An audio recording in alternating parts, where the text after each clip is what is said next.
तुर्की के किसी गांव में दो गरीब मोची रहा करते थे। वो दोनों अपनी गुजारा बसर के लिए बहुत मेहनत मशक्कत से काम करते थे। उनके पास थोड़ी सी जमीन भी थी जिसकी पैदावार उनके लिए काफी हो जाती थी। इत्तेफाक से गांव में एक नया मोची आ गया और गांव के तमाम लोग इसी से अपने जूते मुरम्मत कराने लगे। इस साल बारिश और सर्दी की वजह से जो की फसल खराब हो गई, यहां तक कि दोनों भाइयों का गुजारा करना मुश्किल हो गया। दोनों भाइयों की झोंपड़ी गांव से बाहर थी और इससे आगे जंगल था। सख्त बर्फबारी की वजह से दरख्तों पर बर्फ जम चुकी थी। उनकी झोंपड़ी के बाहर एक दरख्त गिर पड़ा था।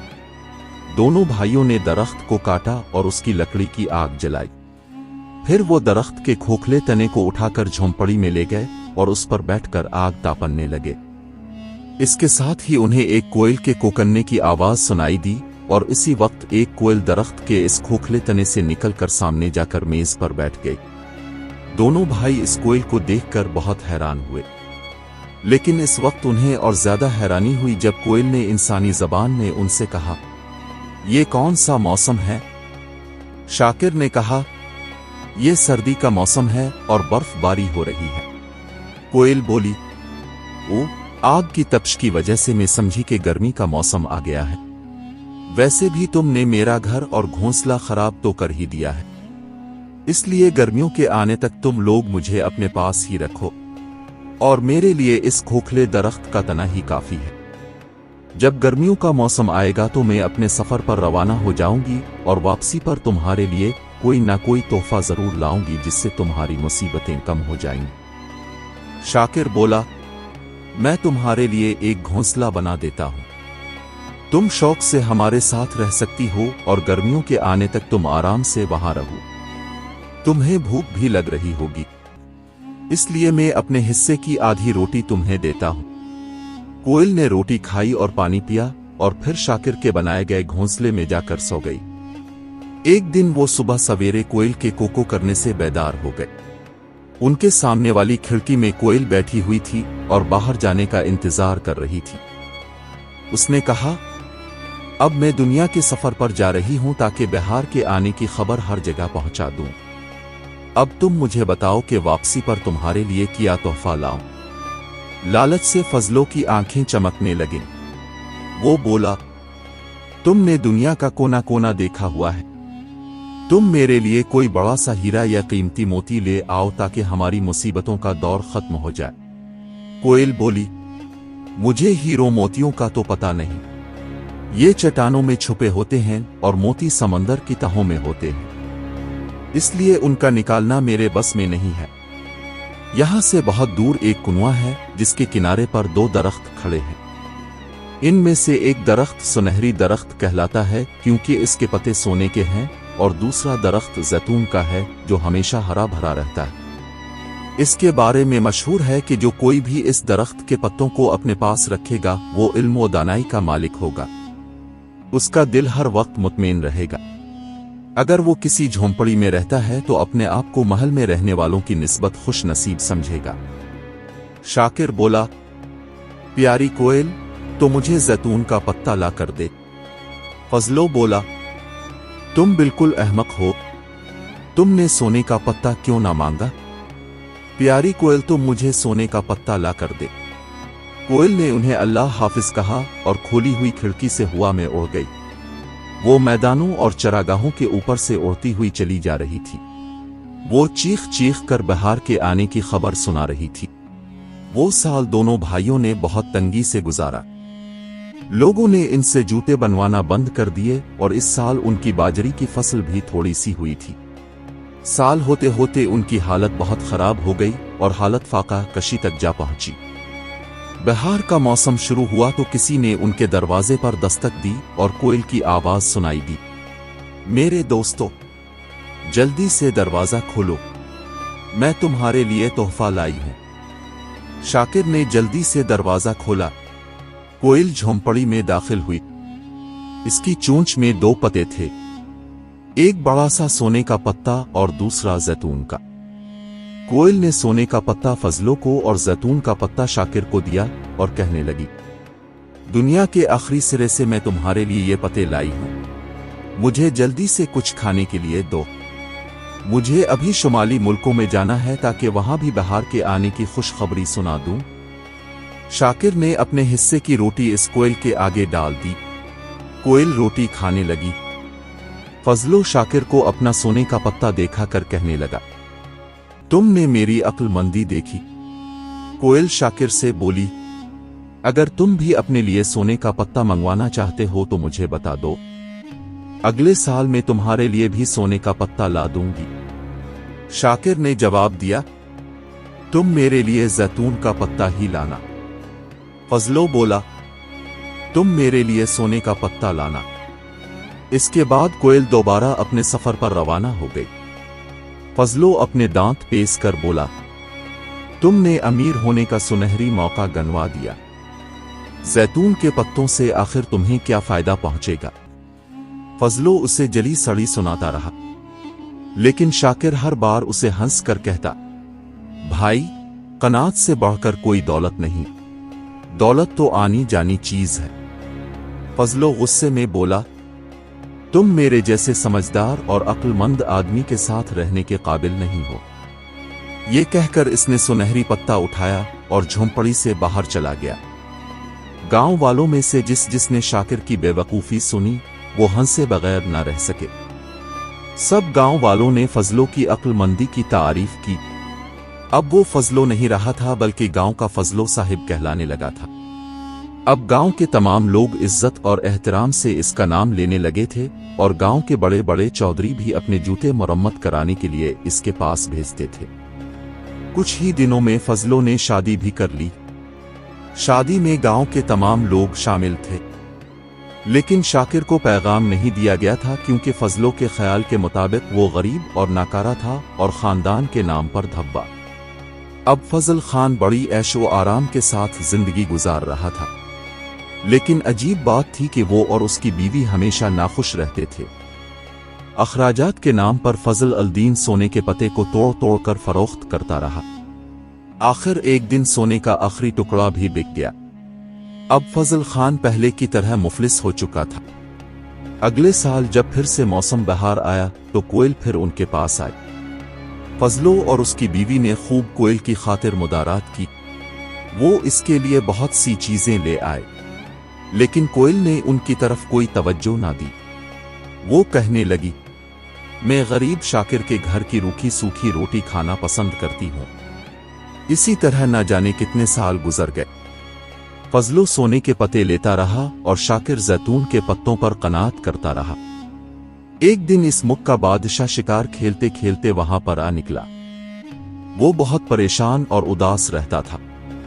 इसका बेटा नजर अल-दीन हमेशा नाफरमानी करता रहता था और वज़रा उसके खिलाफ शिकायतें करते रहते थे। शुमाली इलाके में बगावत हो चुकी थी और मुल्क में अफरा तफरी फैली हुई थी। इन बातों ने बादशाह का सुकून और चैन बर्बाद कर दिया था। अचानक बादशाह की नजर शाकिर पर पड़ी। वो फटे पुराने कपड़े पहने हुए था और उसके चेहरे से लगता था कि वो कई दिनों से भूखा है, लेकिन फिर भी वो बहुत मुतमईन और खुश नजर आता था। बादशाह को ये देखकर बहुत हैरानी हुई। शाकिर ने कहा, बादशाह सलामत, कनात ही सबसे बड़ी दौलत है। जिसे कनात की दौलत मियस्सर है इसे न कोई परेशानी है और न कोई गम। बादशाह को शाकिर की बातें बहुत पसंद आईं और वो काफी देर तक उसके पास रहा। उस वक्त तक बादशाह के जहन से सारी परेशानियां जाती रही। बादशाह का शाकिर के पास आने और उसकी वजह से इसकी परेशानी दूर हो जाने की बात दूर दूर तक फैल गई। लोग अपनी अपनी परेशानियां और फिक्र लेकर शाकिर के पास आते और वो उनकी परेशानियों का हल बता देता। फिर लोग खुशी खुशी अपने घरों को चले जाते। अमीर लोग उसे दौलत देते और गरीब लोग उसे ढेरों दुआएं देते। अब शाकिर भी अच्छी खासी जिंदगी गुजारने लगा था। एक दिन बादशाह ने शाकिर को अपने पास बुलाने के लिए एक सिपाही भेजा। सिपाही उसकी झोंपड़ी पर पहुंचा और बादशाह का हुक्मनामा देखा कर बोला, बादशाह सलामत ने तुम्हें याद फरमाया है। शाकिर कहने लगा, कल बहार का पहला दिन है और सूरज निकलने से पहले मैं कल कहीं नहीं जा सकता। सिपाही शाकिर की झोंपड़ी के पास ही ठहरा रहा। अगले दिन कोयल आई और उसने जैतून का पत्ता शाकिर के हाथ में थमा दिया। शाकिर ने कोयल से कहा, प्यारी कोयल, बादशाह ने मुझे महल में तलब फरमाया है, क्या तुम मुझसे मिलने के लिए महल में आया करोगी? कोयल बोली, ऊंचे ऊंचे महल हकीकत में ये कैद खाने होते हैं। यहां नफरत, अदावत, लालच और आपस के झगड़े हैं। मैं तुमसे मिलने के लिए वहां ना आ सकूंगी। तुम इन जैतून के पत्तों की हिफाजत करना और अपने से कभी जुदा ना करना। कोयल ने रोटी का टुकड़ा खाया और बोली, अब तुम मुझे इजाजत दो, अल्लाह हाफिज। शाकिर को कोयल की जुदाई से बहुत रंज हुआ और उसने जैतून के पत्ते चमड़े के कोटी के अंदर सिए। फिर वो ये कोर्ता पहनकर सिपाही के साथ बादशाह के महल की तरफ रवाना हो गया। जब शाकिर महल में दाखिल हुआ तो सारे दरबारी इसे देखकर आपस में चामागोइयां करने लगे कि आखिर बादशाह ने इस मामूली से आदमी में क्या बात देखी है जो उसे महल में बोला लिया। जब बादशाह के वज़रा ने मोची से बात की तो उनके जौहर खोलने लगे। शहजादा, अमीर और दरबारी जिन्होंने शाकिर से बातें की, उनके दिल का बोझ हल्का हो गया। दरबार में ऐसी तब्दीली आई जो पहले कभी नहीं आई थी। लोग आपस की रंजिशें भूल गए। उनके दिलों के हसद, रुकावट और नफरतें दूर हो गईं। बादशाह ने शाकिर के लिए एक कमरा मुंतखब कर दिया और बादशाह के तख्त के पास शाकिर की एक कुर्सी रख दी गई। वज़रा ने शाकिर की खिदमत के लिए इसके सामने बहुत से तहाइफ पेश किए। वैसे तो बहुत से दरबारियों ने इसे बहुत से कीमती कोरी भी दिए, लेकिन मोची ने वो अपना चमड़े का कोर्ता पहनना न छोड़ा। महल के तमाम लोगों ने इस बात को बहुत नापसंद किया। बादशाह ने कहा, तुम ये कोर्ता किसी फकीर को क्यों नहीं दे देते? शाकिर ने बादशाह से कहा, अलीजा, महल में दाखिल होने से पहले मेरे पास यही लिबास था और ये कुर्ता पहनने से मेरे अंदर तकब्बुर और गुरूर पैदा नहीं होता। बादशाह को शाकिर का ये जवाब बहुत पसंद आया और उसने महल में ऐलान कर दिया कि आज के बाद कोई भी शाकिर को उसके कोर्ती के मुतालिक कुछ ना कहेगा। अगले साल कोयल फिर आई और अब की बार उसने फजल खान के लिए सोने के 2 पत्ते लाए, क्योंकि शाकिर के लिए जैतून का पत्ता लाने की जरूरत नहीं रही थी। फजल खान ने सोने का एक पत्ता फजूल खर्चियों में खत्म कर डाला। इसकी बीवी ने कहा, आखिर हम कब तक तंगी की जिंदगी बसर करते रहेंगे? तुम्हारा भाई शाकिर कैसे शाहाना जिंदगी बसर कर रहा है। मैं तो कहती हूं कि तुम भी अपना बोरी बिस्तर समेटो और महल का रुख करो, वो तुम्हें कहीं ना कहीं जगह दे देगा। फजल खान ने अपना सामान लपेटा और सोने का पत्ता भी सामान में संभाल कर रख लिया और फिर वो दोनों सफर के लिए रवाना हो गए। वो काफी देर चलते चलते एक घने जंगल में पहुंच गए। वो दोनों बिल्कुल थक चुके थे।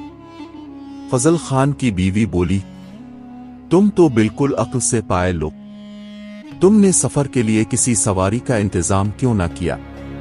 आखिर ये सोना हमारे किस दिन काम आएगा? फजल खान ने रुमाल खोलकर सोने का वो पत्ता देखा। एक चालाक बोड़िया बहुत देर से उनका पीछा कर रही थी। वो एक दरख्त के पीछे छुपी हुई थी। उसने उनकी सब बातें सुन ले और पते की झलक भी देख ली। वो दरख्त के पीछे से निकली और चापलूसी के साथ बोली, आली कदर नवाब साहब और मोहतरमा बानो साहिबा, कनीज का सलाम कबूल फरमाइए। फजल की बीवी ने कहा, तुमने कैसे जाना कि हम नवाब हैं? बूढ़ी बोली, आली कदर, आपकी शक्ल ही से ये अंदाजा हो जाता है कि आप खानदानी नवाब हैं। जनाब, क्या आप मुझे अपनी मेहमान नवाजी की इज्जत बख्शेंगे? बूढ़ी ने इनकी ऐसी खुशामद की कि दोनों उसके फरेब में आ गए। वो दोनों भूखे प्यासे तो थे ही और उन्होंने बूढ़ी औरत की दावत कबूल कर ली। बोड़िया ने अपनी थैली खोली और कहा, जनाब, आपने आज तक बहुत आला आला किस्म के खाने खाए होंगे, लेकिन आज मेरा ये सादा सा खाना भी खाएं। सरकार, मक्खन की लगी हुई रोटी और आम का अचार हाजिर है। फजल खान और उसकी बीवी ने पेट भरकर खाना खाया। फिर बोड़िया ने उनके सामने शरबत पेश किया। इसमें कोई नशा और चीज छपी हुई थी। इसे पीते ही दोनों की आंखें बंद होने लगीं। जल्द ही वो नवाबी के ख्वाबों में पहुंच गए और नवाबों के ख्वाब देखने लगे। बोड़िया के दो बेटे टूटू और गोली थे। वो बोड़िया के साथ ही रहते थे। फजल और उसकी बीवी सो गए तो बोड़िया ने चीख कर कहा, ये अहमकू, कहां मर गए? बोड़िया ने कहा, अब मेरा मुंह क्या देखते हो? जल्दी से सामान समेटो और यहां से चलते बनो। फिर वो टूटू से कहने लगी, आज तुम्हारी क्या कारगुजारी रही? तुमने कुछ माल उड़ाया, यूं ही चले आए।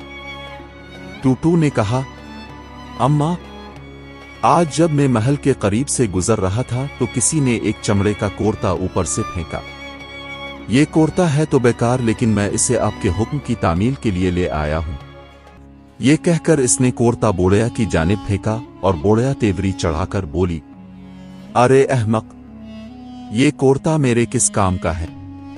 ये कहकर बोड़िया ने वो कोर्ता है फजल के ऊपर डाल दिया।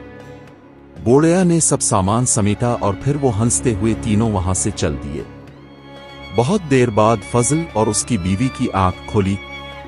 उन्हें ये देखकर बहुत दुख हुआ कि उनका सब सामान चोरी हो चुका है। ये देखकर फजल खान की बीवी जोर जोर से चीखें मार मार कर रोने लगी और शाम के वक्त अच्छी खासी सर्दी हो गई। फजल खान ने चमड़े का वो कोर्ता पहन लिया जो उसके करीब ही पड़ा हुआ था। जैसे ही इसने अपने बदन पर वो कोर्ता डाला तो उसके जिस्म में एक अजीब सी कैफियत तारी हुई। वो रोने धोने की बजाय हंसने और मुस्कुराने लगा। इसकी बीवी से भी ये रंजो मलाल जाता रहा। उन्होंने जंगल में एक घर बना लिया और फजल खान एक घोंसले से अंडे निकाल लाए। इसकी बीवी ने उन्हें भुना और दोनों खा पी कर एक फूंस के ढेर पर लेट गए और सो गए। उन्होंने अपने घर को बड़ा कर लिया और वो जंगल में रहने लगे। वो परिंदों के अंडों और फलों पर ही अपना गुजारा करते रहे। उनके दिल से महल जाने का ख्वाब जाता रहा। और उधर शाकिर की सुनिए, जब सुबह के वक्त इसकी आंख खोली तो उसे पता चला कि उसका कोर्ता गुम हो चुका है। उसने नौकरों से पूछा मगर किसी ने कोई जवाब ना दिया। उसने महल का कोना कोना छान मारा लेकिन इसके कोरी का कुछ पता ना चला। इसके बाद इसकी हालत अपने पुराने वक्त की तरह आ गई। वजीर एक दूसरे से हसद करने लगे और आपस में लड़ने झगड़ने लगे। बादशाह की भी परेशानी बढ़ गई। शाकिर की सब सलाहियतों उसके कोरी के साथ थीं।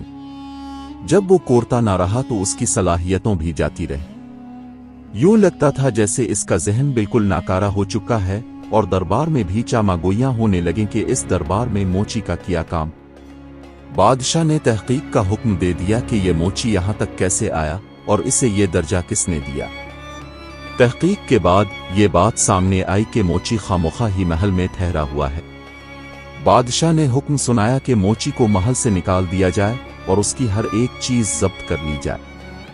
फरमान जारी हुआ और एक नौकर सामान जब्त करने के लिए इसके कमरे में दाखिल हुआ और कीमती चीजों पर कब्जा करने लगा। शाकिर खिड़की से बाहर भाग निकला। इसे भागता हुआ देखकर एक राहगीर बोला, आज सुबह ही यहां से एक कोर्ता बाहर आकर गिरा था और अब इस करते का मालिक खिड़की से कूद रहा है। शाकिर ने इस आदमी का हाथ पकड़ लिया और मिन्नत समाजत से कहने लगा, क्या तुम बता सकते हो कि इस वक्त वो करता किसके पास है? राहगीर बोला, एक लड़का वो करता उठाकर जंगल की तरफ भाग गया था। शाकिर बोला, अगर तुम मुझे इस लड़के के पास ले चलूं तो मैं तुम्हें बहुत इनाम दूंगा। राहगीर बोला, तुम इस रास्ते पर चलते रहो, जहां ये रास्ता खत्म हो जाए वहां पर एक घर है, शायद तुम्हें अपने कोरी के मुतालिक कोई मालूमात मिल जाए। शाकिर ने अपना बटवा इस राहगीर के हवाले किया और राहगीर के बताए गए रास्ते पर चलने लगा। वो जंगल में दाखिल हो गया और रात का अंधेरा फैल गया। दूर कहीं एक आग जल रही थी। वो इस आग की समत चलता रहा। आखिर काफी देर बाद वो एक घर के पास पहुंचा। मकान का दरवाजा कुछ खुला था। उसने अंदर झांक कर देखा तो मकान के अंदर उसका भाई फजल खान यानी फजलो सो रहा था। इसके सरहाने इसी का कुर्ता रखा हुआ था और उसके पास एक औरत बैठी हुई थी। शाकिर समझ गया कि ये औरत इसकी बीवी है। उसने दरवाजे पर दस्तक दी और अदब के साथ मकान में दाखिल हो गया और धीमी आवाज में सलाम किया। शाकिर की भाभी ने इसे नहीं पहचाना और उसकी बहुत इज्जत मुदारात की। اس نے شاکر سے کہا، بھائی صاحب، دھیمی آواز میں گفتگو کیجیے، میرے شوہر ابھی سوئے ہیں۔ شاکر نے کہا، بی بی، میں راستے سے بھٹک کر یہاں پر آیا ہوں، میں دراصل محل کا ملازم ہوں۔ عورت نے کہا، اچھا یہ تو بتائیے کہ محل کا کیا حال ہے؟ بہت دن پہلے میں بھی محل جانے کے خواب دیکھا کرتی تھی، لیکن اب اپنے اس احمقانہ خیال پر ہنستی ہوں۔ شاکر نے پوچھا، آپ محل میں کیوں جانا چاہتی تھی؟ عورت نے جواب دیا، میرے شوہر کے بھائی دربار میں ملازم ہیں، ہم بھی اپنی قسمت آزمانے چلے تھے، لیکن راستے میں ایک بوڑھی عورت نے ہمیں نشہ پیلا دیا اور ہمارا سب کچھ مال لوٹ کر یہاں سے چلتی بنی اور جاتے وقت یہ پرانا سا کورتا یہاں پر پھینک گئی۔ شاکر نے اپنا قیمتی کورتا اتار کر رکھ دیا اور کہنے لگا، بی بی، مجھے لگتا ہے کہ آپ کا شوہر اس پرانے کوری کی بجائے اس نئے کرتے کو زیادہ پسند کرے گا۔ عورت نے اپنے شوہر کو جھنجھوڑ کر بیدار کر دیا اور کہنے لگی، دیکھو میں نے کیسا عمدہ سودا کیا ہے۔ فضل نے اپنی آنکھیں کھول کر دیکھا، اس کے سامنے اس کا بھائی شاکر کھڑا مسکرا رہا تھا۔ فضل نے آگے بڑھ کر اپنے بھائی کو گلے لگایا اور کہنے لگا، بھائی، تم ٹھیک تو ہو؟ تم نے دربار میں کیا کچھ ترقی دیکھی اور کیا کچھ پایا؟ شاکر بولا، بھائی، دربار کا عروج بھی دیکھا اور زوال بھی۔ سچ پوچھو تو میرا ان باتوں سے دل بھر چکا ہے، اب تو دل چاہتا ہے کہ اپنی جھونپڑی میں سکون اور آرام سے رہوں۔ فضل اور اس کی بیوی بھی اس کے ساتھ چلنے پر راضی ہو گئے، اور دونوں بھائیوں نے ایک بار پھر سے اپنا کام سنبھال لیا، اور موسم بہار شروع ہوتے ہی کوئل اب بھی ان کے پاس آتی اور ان دونوں بھائیوں کے لیے ہی زیتون کے پتے لاتی۔